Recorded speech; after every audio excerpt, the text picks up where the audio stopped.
புதுசாக திட்டம் உருவாக்குற, பேர் வைக்கிற, பிங்க் கலரில் பஸ்ஸு விடுறீங்க, பிங்க் கலரில் வந்து போலீஸ்கார் விடுறீங்க, உடனே பெண்களுக்கு பாதுகாப்பு கிடச்சுன்றீங்க. எவ்வளவு அறிவுக்கு பொருந்தாத ஒரு விஷயமா இருக்குது.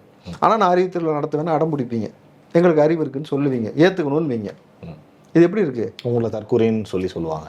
நகைப்பாக இருக்குல்ல? எப்படி தற்கொலைன்னு சொல்லி உங்களை சொல்லுவாங்க. அவங்க உங்காலே ஒருத்தர் எடுத்து அடிச்சிட்டாரு சப்புன்னு, நான் ஒன்றும் சொல்ல தேவையில்லை. எளியில் அடிச்சிட்டாரா? ஓகே தம்பி, இதெல்லாம் வந்து மக்களை கேவலப்படுத்தக்கூடிய வேலைக்கு உங்களை உட்கார வைக்கல. நான் ரொம்ப திரும்பவும் இந்த விஷயத்தை கேர்ஃபுல்லாக சொல்கிறேன். இலங்கையிலிருந்து அத்தனை மக்கள்கள் அகதியாக வெளியேற வேண்டிய காரணம் என்ன? அங்கே நடந்த போர், அவர்கள் மீது நடத்தப்பட்ட அந்த தாக்குதல், உயிருக்கு பாதுகாப்பு இல்லைன்னா, உடைமை இல்லை, உணவு இல்லை, வாழ்வாதாரம் இல்லை, அகதியாக வெளியே போனாங்கல்ல. தமிழ்நாட்டில் இவ்வளோ பெரிய ரிசோர்ஸ் இருக்குது தம்பி. எல்லா இளைஞர்களும் படிச்சிருக்கிறான், புரியுதுங்களா? அவ்வளோ இளைஞர் படிச்சிருக்கிறான். இங்கே நிலவளம் இருக்குது, இங்கே மண் வளம் இருக்குது, இங்கே வந்து பல தரப்பான தொழில்களையும் எல்லாத்தையும் விவசாயத்தை உற்பத்தி செய்ய முடியும். இவ்வளோ வேலை வாய்ப்பு இங்கே இருக்கும் பொழுது எதுக்காக தமிழ்நாட்டை விட்டுட்டு உலகம் முழுக்க போய் எல்லாம் வேலை செய்கிறான்? சுந்தர் பிச்சை தமிழர் கூகுளில் எவ்வளோ தலை சிறந்த நிறுவனராக இருக்கிறாரு.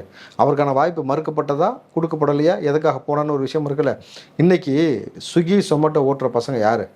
பிஇ எம்பிஏ படித்த பசங்க எல்லாம் பட்டதாரிகள் தான், இளைஞர்கள். ரேப்பிடோ ஓட்டுறது யார்? ஆட்டோ ஓட்டுறது யார்? சார் டாக்டர்ஸ் ஓட்டுறாங்கன்னு படித்தேன். Doctors, yes, of course.